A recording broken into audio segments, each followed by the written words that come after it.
2023.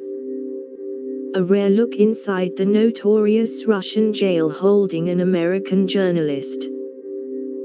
Based on descriptions from inmates, lawyers and prison monitors, the post built a portrait of what life is like inside Lefortovo.